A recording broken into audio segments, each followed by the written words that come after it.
Macam mana nak claim perbelanjaan kredit kad ni sebenarnya?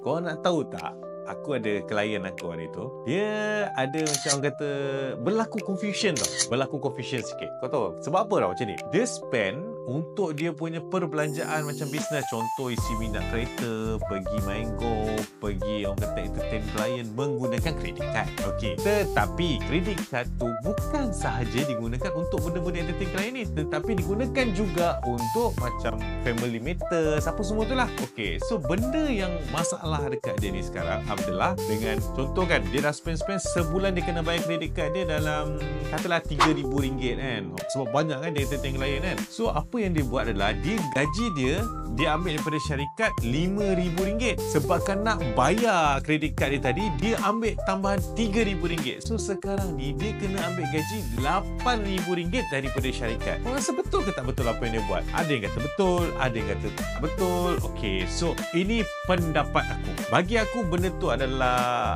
merugikan director tu sendiri. Sebab apa tahu? Sebab sekarang ni kau bayangkan, dia kena declare dia punya income RM8,000 sebulan. Padahal dia punya expenses kredit kad tadi adalah untuk kegunaan entertainment business.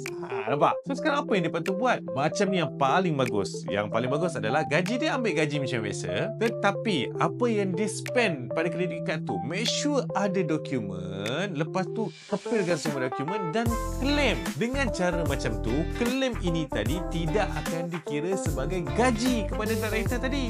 So tak adalah member kena bayar cukai tinggi, cukai personal dah lah tinggi mat.